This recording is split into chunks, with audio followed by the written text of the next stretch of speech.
بسم الله الرحمن الرحيم. الحمد لله رب العالمين والعاقبة للمتقين والصلاة والسلام على رسول النبي اللهم صل على محمد وعلى آله وصحبه.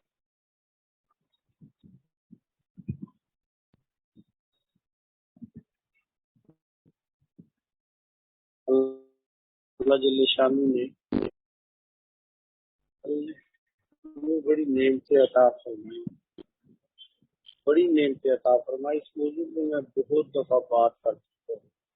بات اس لیے کرتا ہوں کہ ہمارے ہاں ایک خامی ہے، سب میں پائی جاتی ہے، کیا دیندار، کیا دنیا دار، کیا عالم، کیا جاہل، کیا مرد، کیا عورت، کیا غریب، کیا امیر، انہیں لوگوں کی چیزیں اچھی لگتی ہے اور اپنی چیزوں کی حیثیت نظر نہیں آتی۔ دوسرے کی آنکھ بھی بڑی لگتی ہے، دوسرے کا گھر بھی بڑا نظر آتا ہے، دوسرے کے کپڑے بھی اچھے لگتے ہیں، دوسرے کی ہر چیز اچھی لگتی ہے، اور جو اللہ نے اسے دیا اسے اچھا نہیں لگتا۔ یا جو خوبیاں اپنے اندر ہیں وہ تو ایک سائڈ پہ پھینک دو، جو کوئی کمی ہے بس وہ دیکھو جی یہ بھی کمی ہے، اس کے پاس یہ بھی کمی ہے۔ تو یہ وہ چیزیں ہیں کہ جنہوں نے ہمیں اللہ کا ناشکرہ بنا دیا۔ شکر گزاری کی بجائے ناشکری آ گئی، اور نا امیدی آ گئی، نا مرادی آ گئی، اور ہم اس کی وجہ سے حسد کا شکار۔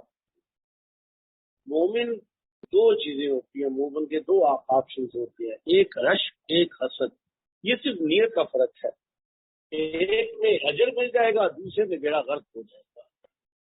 رشک کیا ہے کہ آپ کسی کے اندر کوئی خوبی دیکھیں، کسی کے اندر کوئی اچھی چیز دیکھیں، تو آپ اس کو دیکھنے کے بعد آپ کو وہ اچھی لگے تو آپ نے اللہ پاک آپ نے سے دیا، اسے مبارک ہو، اللہ اسے اور دے، تو تیرے خزانوں میں کمی نہیں ہے، اللہ تو مجھے بھی ہے۔ اب یہ ذرا سا ایک وہ ہے نیت کا، ایک تو آپ نے اس کے لیے دعا کر دی اور آپ کو اس کی برکت سے اس سے حسد کبھی نہیں ہوگا، ٹھیک ہے۔ دوسری بات، اللہ نے آپ نے اللہ سے بھی مانگ لیا، کیونکہ یہ اللہ کی تقسیم ہے، یہ اللہ کا اپنا نظام ہے، یہ جس کو جو چاہے جیسا چاہے ویسا۔ ایک بات۔ دوسری بات، ہمارا ایک مزاج ایسا ہے کہ وہ یہ مزاج ہے کہ جو چیز ہم دیکھتے ہیں، سنتے ہیں، سمجھتے ہیں، ہم سمجھتے ہیں یہی جو ہم سمجھ رہے ہیں یہ بہتر ہے، سین پہ اندرون خانہ بغاوت، میں لفظ بغاوت استعمال کر رہا ہوں۔ یہ جو حسد ہے نا، یہ بغاوت ہے اللہ سے۔ بھئی ہمیں کیا پتا، بازار ایک آدمی گاڑی پہ بیٹھا ہے، 2 کروڑ کی گاڑی ہے، تو آپ کہتے ہیں یار اس کے پاس اتنی گاڑی ہے، میرے پاس تو موٹر سائیکل بھی نہیں ہے، اور آپ کے سامنے گاڑی رکتی ہے، بندہ باہر نکلتا ہے تو پتہ چلتا ہے اس کو ٹانگے ہی کوئی نہیں۔ آپ نے جو پہلے گاڑی دیکھ کے تو اللہ کو مایوسی سنا دی، اسے 2 کروڑ کی گاڑی دی ہے، مجھے 50,000 کا موٹر سائیکل بھی نہیں دیا۔ لیکن جب وہ باہر نکلتا ہے تو بیساکھیوں کے ساتھ جب باہر نکلتا ہے نا، تو آپ کو 2 کروڑ کی گاڑی ایک دفعہ کتنا نظر آئے گی۔ میری ٹانگیں ہیں، باتھ روم میں بھی خود جاتا ہوں، گھر میں خود جاتا ہوں، ہر جگہ خود پھیر لیتا ہوں۔ یہ تو بیچارہ ہماری سوچ محدود، ہمارا دیکھنا محدود، ہمارا سمجھنا محدود، اور یہی وجہ ہے کہ ہم غلط فیصلے کرتے ہیں۔ میں ابھی سرخ اینک پہن لوں تو مجھے ہر چیز سرخ نظر آئے گی، میں اینک پیلی پہن لوں، یلو پہن لوں تو مجھے ہر چیز یلو نظر آئے گی، میں اگر اس کو گرین کر لوں تو ساری گرین۔ یہ جتنی پرابلمز ہے نا، یہ ہمیں کیوں محسوس ہوتی ہے کہ ہم نے ایک اینک پہنی ہوئی ہے، وہ تعصب کی اینک ہے، وہ تعصب کی اینک ہے۔ تو اس تعصب کی وجہ سے ہمیں سامنے ایسا نظر آتا ہے، لیکن وہ بیسیکلی ایسا نہیں ہے۔ ایک آدمی ہے، اس کی آنکھ میں موتیا آ جاتا ہے نا، تو موتیا کی وجہ سے وہ صحیح دیکھ نہیں پاتا۔ تو اب وہ جب موتیا ہے تو وہ سامنے کہ یہ مجھے تو یہی نظر آتا ہے، میں تو تیرے تو آنکھوں میں موتیا ہے، تمہیں صحیح نظر آ ہی نہیں گا۔ یا بعض نظر کمزور ہو جاتی ہے تو دور میں صحیح نظر نہیں آتا، جھانگلے یا کچھ چیزیں نظر آتی ہے تو آدمی پھر غلط ہی دیکھتا ہے نا، تو پھر غلط ہی ڈسیزن کرتا ہے۔ ہماری زندگیاں بس ایسے ہی گزر رہی ہیں، ہم نے زندگی کا مقصد جانوروں کی طرح بنا لیا ہے. پیدا ہوئے جانور تو پڑھتے تو نہیں ہیں، ہم پڑھ لیتے ہیں، لیکن پڑھ لیتے ہیں اخلاق تربیت نام کی کوئی چیز ہمیں نہیں، نہ ہمارے اسکولس میں ہے، نہ کالج میں، یونیورسٹیوں میں. اور ماں باپ کی تربیت بھی ہوئی، بچوں کی خاص تربیت ہے. ماں کو مسائل ہی نہیں آئے، وہ بچی کو خاص مسائل سکھائے، اسے آتا ہی نہیں ہے، وہ کیا سکھائے. جہاں اتنی ڈگریوں کے ساتھ پہلا کلمہ ہی نہ آتا ہوتا، یاد ہی نہ آتی ہو، دعائیں قنوت نہیں آتی ہو، تو ان کے بچے جتنی مرضی ڈگریاں پا لینا، انہیں تو کچھ بھی نہیں آتا، انہیں تو پتہ ہی نہیں. پی ایچ ڈی کرنے والے کا باپ مر گیا تو قبر پہ آ کے کہتا ہے ابا جی مجھے نہیں پتا میں نے یہاں کے کیا کرنا. اسے سکھایا ہی نہیں تھا. اسے تو کہا تھا کہ سب سے بڑی ڈگری پی ایچ ڈی ہے، بس دنیا میں کامیاب ہو گئے. لیکن مجھے آج بتائے کوئی کہ دنیا میں جانے والے کسی بندے دفن کرنے والے کے ساتھ اس کی ڈگریاں بھی گئی ہیں، کبھی اس کا لباس بھی گیا ہے، اس کی کار کوٹھی بھی گئی ہے، کسی عورت کے زیورات اور لباس بھی گئے ہیں، اس کے نخرے بکھرے بھی گئے ہیں. میں تو بعض عورتوں کو حیران ہوتا ہوں، 70 سال کی ہوتی ہے، ان کا دماغ خراب ہوتا ہے، وہ 25 سال کی طرح لڑکیوں کی طرح رہنا چاہتی ہیں. بعض بیوائیں ہوتی ہیں، ان کے ایسے انداز ہوتے ہیں جیسے کہ ابھی ان کی شادی کو 1 سال بھی نہیں ہوا. کیا ہم یہ جانوروں کی طرح نہیں بن گئے؟ ہم جانور کھاتے ہیں، پیتے ہیں، سوتے ہیں، لڑ بھی لیتے ہیں، چھین بھی لیتے ہیں، مکان بھی بنا لیتے ہیں، اور مار بھی جاتے ہیں. بس ہماری زندگی ابھی کچھ ایسا نقشہ چل رہا ہے، اگر آپ غور کریں تو سب کچھ ہمارے اندر وہی کچھ پایا جائے گا. اللہ اپنی معرفت دے دے، جسے پیدا کرنے والا شعور دے دے تجھے کیوں پیدا کیا ہے، تیرے آنے کا مقصد، تیرے رہنے کا مقصد، تیرے جانے کا مقصد، تیرا اثاثہ کیا ہے. تو دنیا میں جتنا مرضی کما لے، قبر سے باہر ہے، قبر کے ساتھ دفن نہیں کیا جائے گا. اور تیرے ساتھ قبر میں جو جانے والی چیزیں ہیں وہ کیا ہیں تجھے پتہ ہی نہیں. یہاں تو لائٹ چلی جائے تو U P S generator solar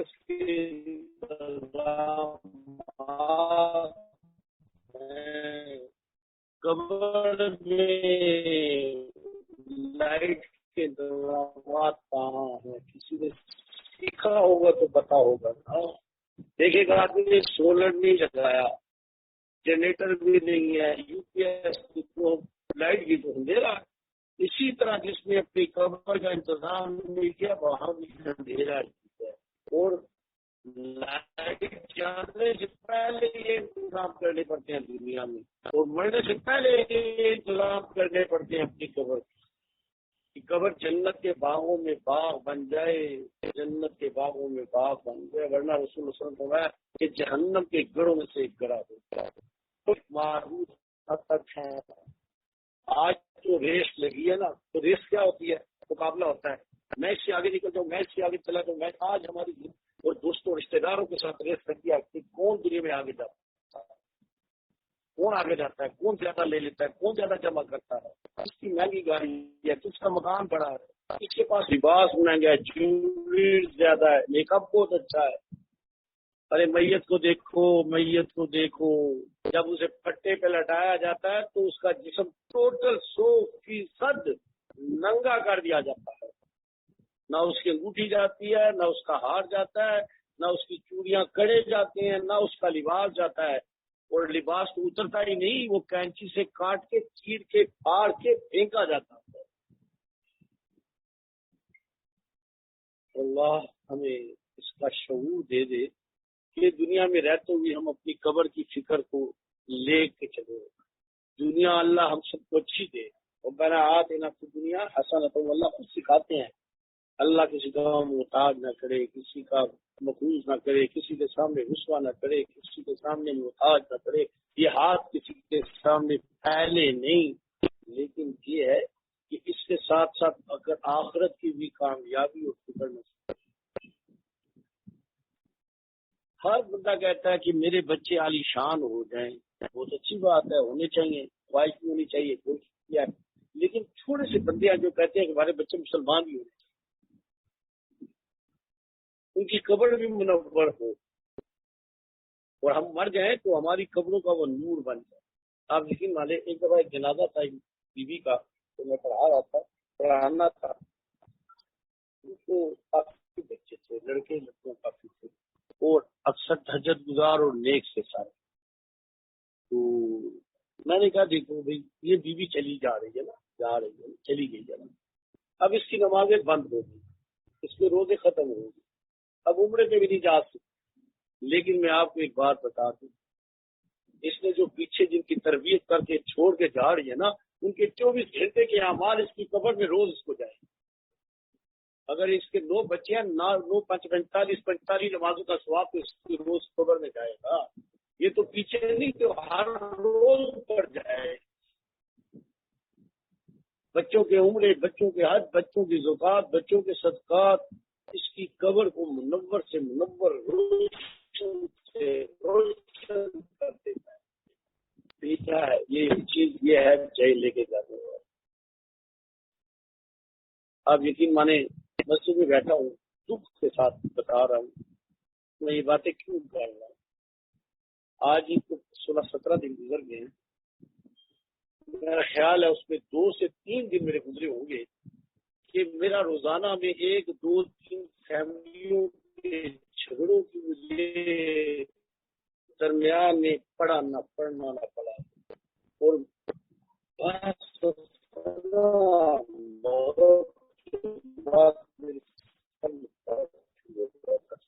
دونوں طرف کی بات مجھے تو بھی کافی ساتھیوں کے علاوہ بھی ساتھیوں میں اتنے جھگڑے ہیں کہ ان جائیدادوں کے قبضے ہیں، جائیدادوں کے جھگڑے ہیں، عدالتوں میں جا رہے ہیں. کسی جگہ بیٹی آئی ہے واپس گئی نہیں، کسی کی بہو ہے تو اس کو نکال دیا ہے. وہ عجیب ہے، عجیب صورت حال ہے. میں کہتا ہوں بہنوں اور بھائی ہیں، 3 سال ہو گیا سلام دعا ہی کوئی نہیں. میرے آقا تو فرمائے کہ 3 دن، صرف 3 دن اگر صلح نہیں ہوئی، شریع ایسا خطرناک نظر نہیں، تو نہ اس کے اعمال قبول تو نہ اس کے قبول. اللہ فرشتوں کو کہتے ہیں پھینک دو. جس دن کی صلح ہوگی اس کے بعد ان کے اعمال جھگڑے ہیں کہ وقت لگتا ہے، اتنا آسان نہیں ہے. اور میں کبھی بھی کسی ایک کی بات سنتا، دونوں کی بات سن کے تحقیق بھی کرتا ہوں. اتنا جھوٹ بولتے ہیں، دیندار بھی بولتے ہیں. مسجد میں بیٹھا ہوں، بڑے دکھ سے کہیں جھوٹ بولتے ہیں لوگ اپنے مفاد کے،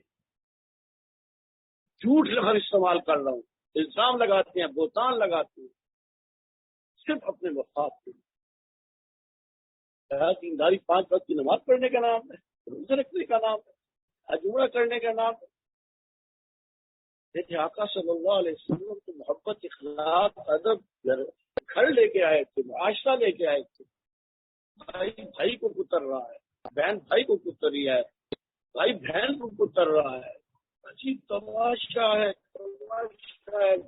کا بازار گرم ہے، ہیرا پھیڑیوں کا ایک طوفان چل رہا ہے. ایک دن ایک جھوٹ بولیں گے، اگلے دن اپنے جھوٹ سے پھر جائیں. میں پریشان ہو جاتا ہے یار، یہ کیا ہو رہا ہے.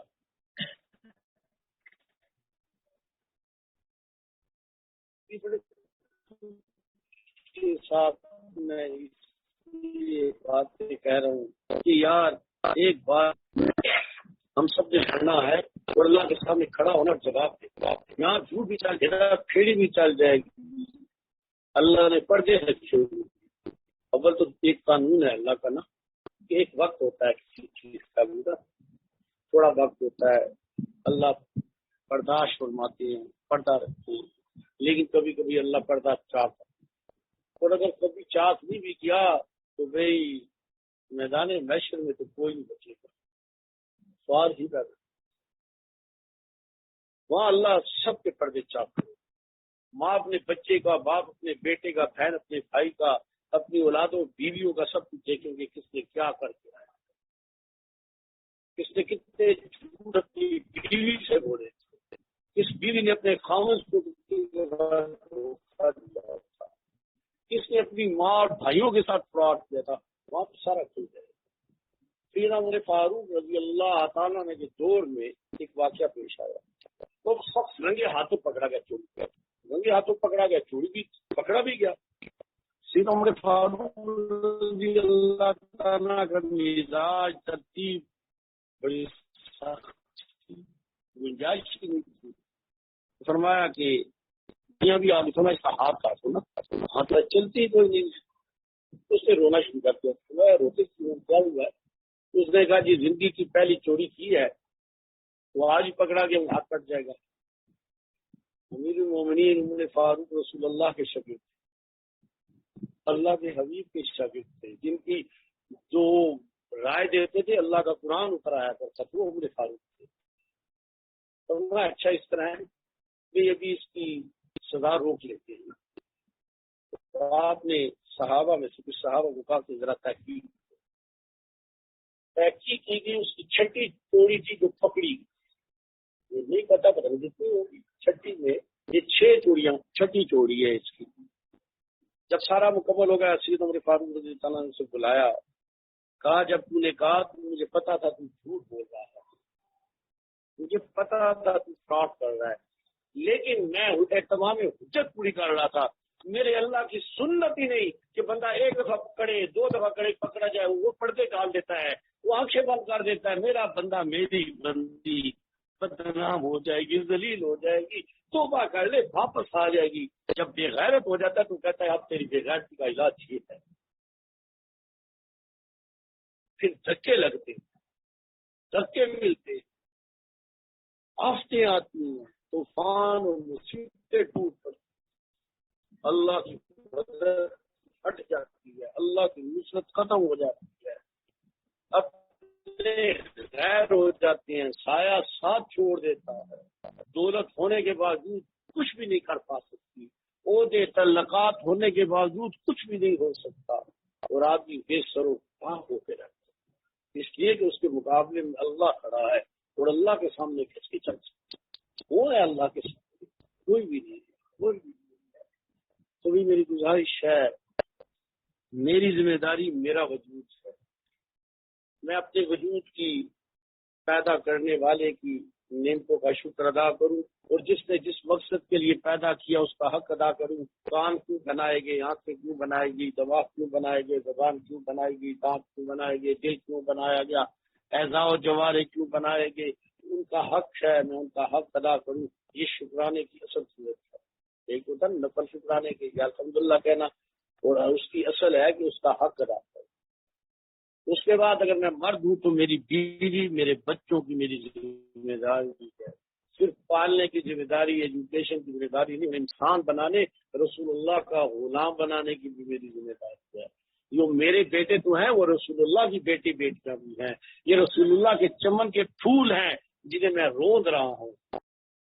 مالی کیا کرتا ہے؟ ہم مالی ہیں، مالک اللہ ہے، اور میرے نبی کا چمن ہے۔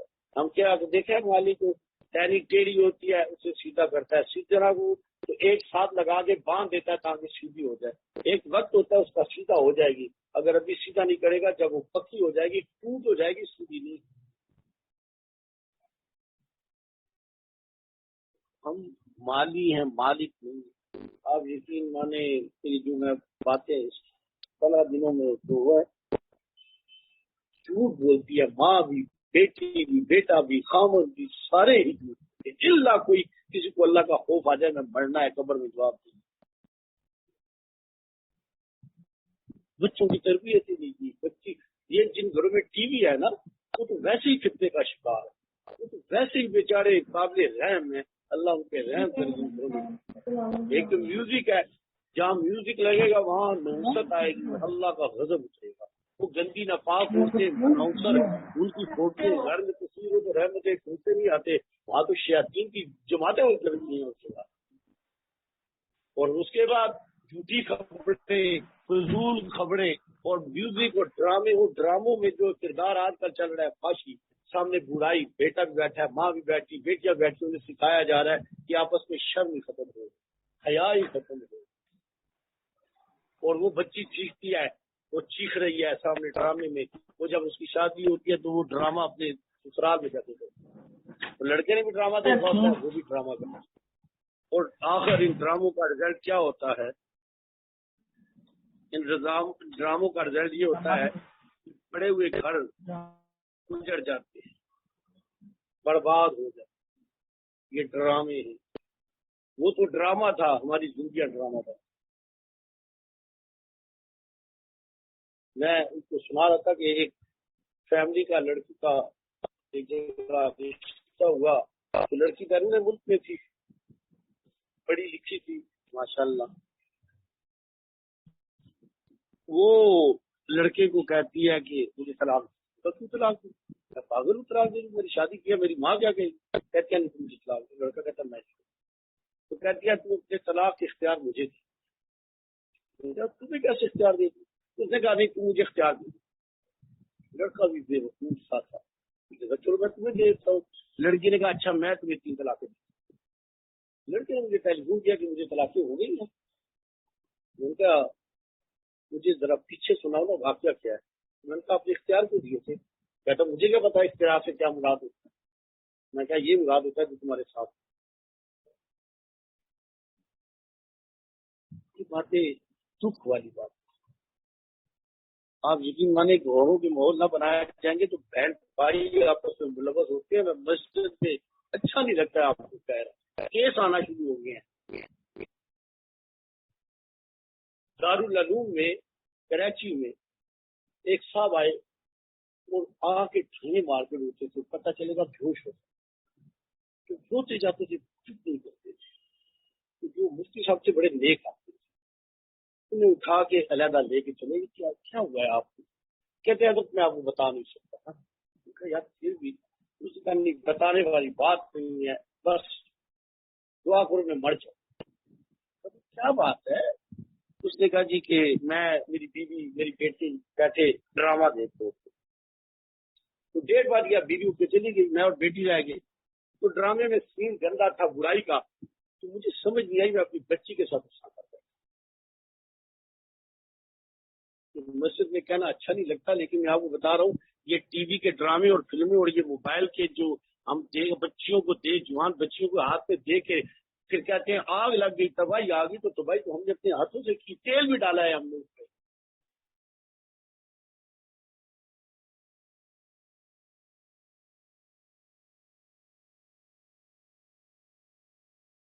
پھوٹے میں ماری خدا میری گزارش میں ماحول کی، پیسہ ہی سب کچھ نہیں ہے، عہدہ ہی سب کچھ نہیں ہے، مال ہی سب کچھ نہیں ہے، مہنگے مہنگے کپڑے سب کچھ نہیں ہے، لمبی لمبی جیولری نہیں ہے سب کچھ، لمبی لمبی مہنگی کاریں کچھ نہیں ہے۔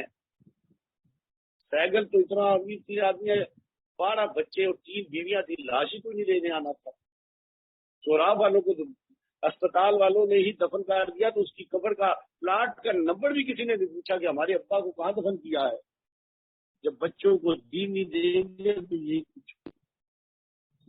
یہ کچھ ہوتا ہے اور ہو رہا ہے۔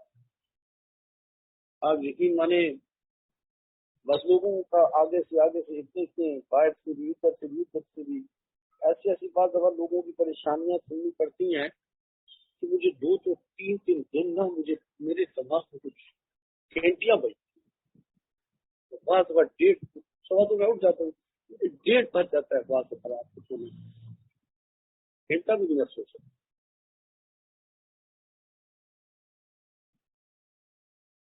بتارا ہم انسان ہیں، ہم مسلمان ہیں، ہمارا رشتہ ہے رسول اللہ صلی اللہ علیہ وسلم، ہمارے اچھے اعمال ہیں یا برے اعمال ہیں، فرشتے رسول اللہ کو پہنچا رہے ہیں، ہم تو رسول اللہ کو اپنی قبر میں تکلیف دے رہے ہیں۔ کسی جگہ سانس ڈالے میں اور کسی جگہ بہو نے سانس کا بیڑا گھر کر کے رکھ دیا، اس کا بڑھاپا تباہ کر کے رکھ دیا، وہ دعائیں کرتی ہے میں مر جاؤں میری جان چھوٹ جائے، اور کسی جگہ سانس کہتی ہے میں اس کو طلاق دلواؤں، اور اکثر سانسیں ہیں جو بچیوں بہو کو طلاق دلواتی ہیں، پہلے شادی کر کے آتی ہے پھر بگا دیتی ہے۔ اور کتنی ایسی مائیں ہیں بچی کو شادی کرنے کے بعد بچی کو غلط بلیچنگ کر کے طلاق کر کے اپنے گھر میں لے آئے۔ یہ ہمارا معاشرہ ہے، انسانوں کا معاشرہ ایسا ہوتا ہے۔ رسول اللہ کی بیٹیاں ایسی ہوتی ہیں، مسلمان ایسا ہوتا ہے۔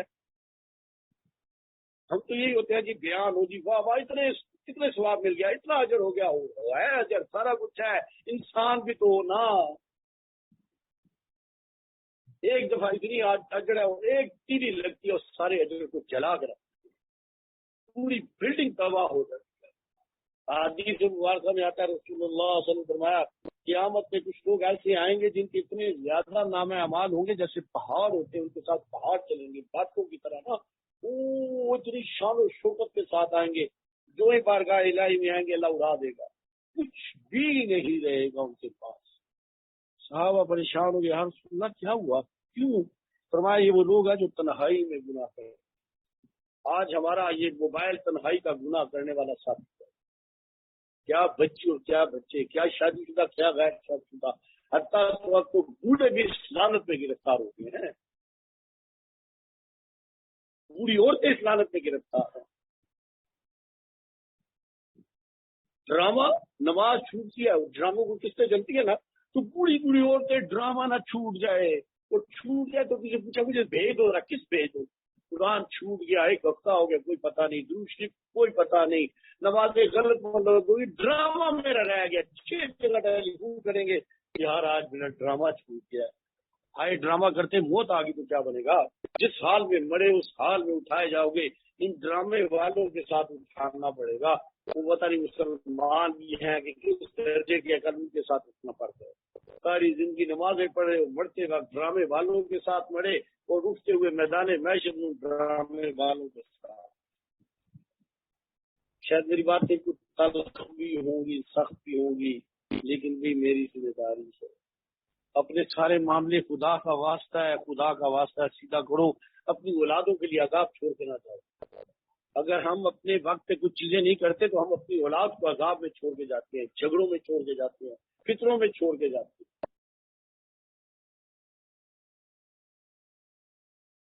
مجھے ایک وکیل صاحب کہہ رہے تھے، کہتے کہ زیادہ کیس لوگوں کے آپس کے رشتے داروں بہن بھائیوں کے ہیں، مخالفین کے کیس تو تھوڑے ہیں، اور کہتا ہے مخالفین میں صلح بھی ہو جاتی ہے، ان کے آپس کی صلح بھی نہیں ہوتی۔ کیا ہے؟ جنہوں نے جائیداد بنائی وہ نہیں لے کے اپنے ساتھ کے، اور ہم میں سے کوئی اپنے ساتھ نہیں لے کے جائے گا، 1 روپیہ کو نہیں لے کے جائے گا، کچھ نہیں لے کے جائے گا۔ گزارا اپنے سارے معاملے لے، بعض لوگوں کی زبانیں بڑی تیز ہوتی ہیں، وہ لوگوں کے دل کاٹتے رہتے ہیں، بعض لوگوں کے اندر عیب ہوتا ہے کہ وہ لوگوں کی برائیاں تلاش کر کے لوگوں میں پھیلاتے ہیں۔ حدیث مبارکہ ہے، رسول اللہ صلی اللہ علیہ وسلم نے فرمایا کہ جو شخص کسی کی ٹو میں لگتا ہے اللہ اس کی ٹو میں لگتا ہے، جس کی ٹو میں اللہ لگے وہ برباد ہو۔ لوگوں کے اندر مال کا، حسن کا، عہدے کا، پیسے کا تکبر آتا ہے، تو نبی صلی اللہ علیہ وسلم فرمایا تکبر کو اللہ تکبر کرنے والے کو نہیں چھوڑتا۔ جس نے تکبر کیا اللہ اسے ذلیل کرے گا، اللہ کا وعدہ ہے ذلیل کرے گا۔ تو اللہ میرے آپ کے سب کے اچھا بنائے۔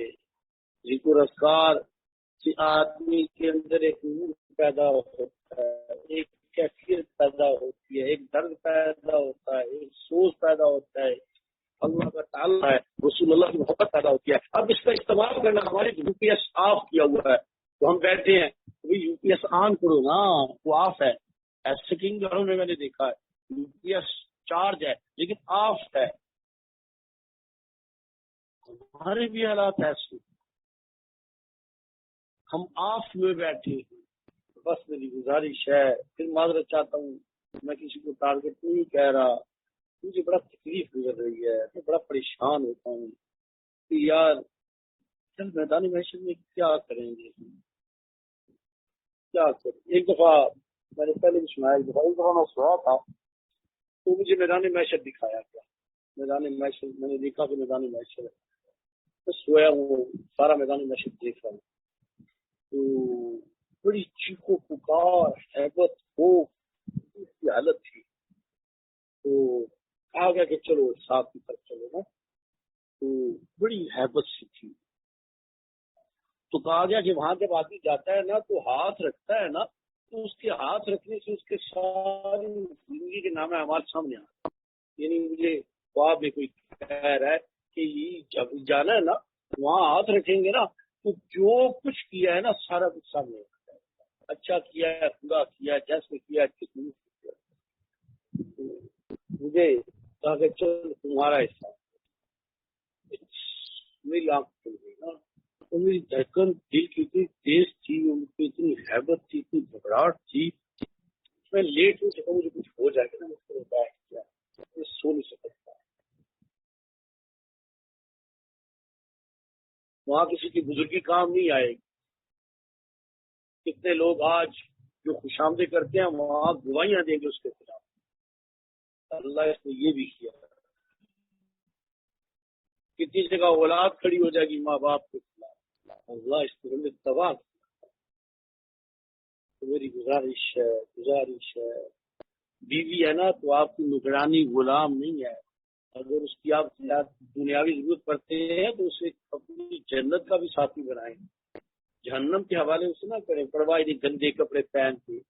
کتنے لوگ ہیں داڑھی رکھی ہے تو بیوی جب جا رہی ہوتی ہے تو 50 آدمی سے کھڑا ہو کے دیکھنا ہوتا ہے. الفاظ اچھے نہیں لگتے مجھے مسلم، لیکن دکھ کی بات ہے. بوڑھی ماں ہے پوری طرح با پردہ ہے اور جوان بیٹی ہے، اس نے بازو بھی اس کے ننگے ہیں.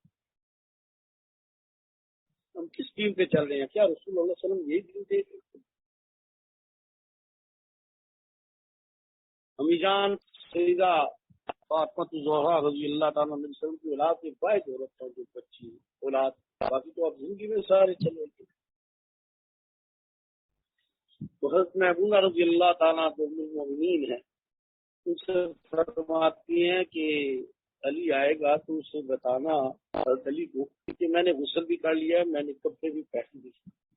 اب مجھے غسل نہ دیا جائے اور مجھے کفن نہ پہنایا جائے اور مجھے میرا جنازہ بھی کوئی نہ دیکھے، مجھے رات کو دفن کر دیا جائے، میرے جنازے کی کوئی چارپائی نہیں. ایک روایت ہے، دوسری روایت علیحدہ بھی. صبح ہوئی، فجر کی نماز سیدنا ابوبکر صدیق رضی اللہ تعالیٰ نے پڑھائی. 6 ماہ ہوئے تھے صبح کو پردہ فرمائے. تو نماز سلام پھیر چکے تو حضرت سیدنا علی رضی اللہ تعالیٰ ایسے آگے آ گئے مسلح کے پاس. عمر فاروق حضرت تمہارے غنی صحابہ ساتھ تھے. تو کہا اے خلیفہ تو رسول اللہ، فاطمہ فوت ہو گئی تھی رات کو. صحابہ کی چیخیں نکل گئی. فاروق نے فرمایا وہ علی تو نے کیا کیا؟ فرمایا وصیت کی تھی فاطمہ نے کہ میری جنازہ بھی گزرنا چاہیے. کہاں دفنایا؟ حضرت علی نے بتایا گی. دنیا سے گزر کے نہیں بتایا میں نے اپنی بیوی کو کہاں دفنایا. اسی وجہ سے ابھی تک اختلاف ہے 3 قبروں کا. سیدنا حسن رضی اللہ تعالیٰ جب وفات پانے لگے آخری لمحات تھے تو کہا میری خواہش اپنے نانا جہان کے ساتھ دفن ہو جاؤں، لیکن ایسا ہو نہیں سکتا. وہ ابوبکر صدیق عمر فاروق کی تھے تو مجھے میری امی کے قدموں میں دفن کیا جائے. تو پوچھا آپ کی امی کہاں ہیں؟ کہا جنت البقیع میں جا کے اندر داخل ہوتے دائیں طرف جو قبر ہے وہ میری امی کی ہے، مجھے اپنی امی کی قدموں میں دفن کرنا. اس دن صحابہ کو پتا چلا کہ حضرت فاطمہ کی قبر کی ہے، وگرنہ ابھی بھی اختلاف میں. ایک ہے روزہ رسول کے اندر بنی ہوئی قبر ہے، ایک ہے حضرت صفیہ رضی اللہ تعالیٰ وسلم کی پھوپھی ان کے ساتھ ایک قبر ہے، بعض اس کے قائل ہے، لیکن صوفیہ سارے قائل ہے یہی قبر ہے جو جنت البقیع میں ہے. پھر حضرت حسن وہاں ہوئے، پھر حضرت زین العابدین حسین رضی اللہ عنہ جو کربلا میں وہ ہوئے، پھر باقر میں ان کا وہ قبروں میں ہے. 5 قبریں ہیں. وہ اس طرف حضرت عباس رضی اللہ تعالیٰ مسلم کے چچا کی قبر ہے. یہ قبریں علیحدہ ہیں جنہیں اہل بیت کا حیا کہا جاتا ہے. میں گزارش کرتا ہوں خدارا کبھی کبھی نہ بروس نہیں تو کبھی کبھی ضرور سوچا کریں کہ اس حال میں بہت آگ لگ جائے گا، بار کبھی لگ سکتی بھی لگ جائے گی، لیکن اندر کیا بدلتا، کیا بنے گا، کیا ہوگا میدان محشر میں. اللہ میرے آپ کے گناہوں کو معاف. چلے تو ان دونوں کو طریقہ ذکر یہ آپ کو طریقہ ذکر بتا دیتا ہے تو بھی ذکر کرتا ہوں.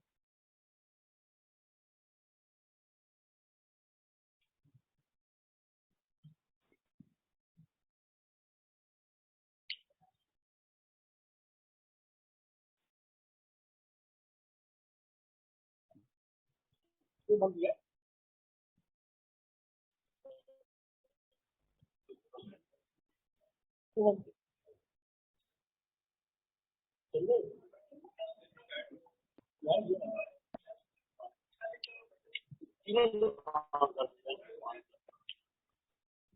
کام ہو گیا. چلو بس ٹھیک ہے یار، تم بند کر.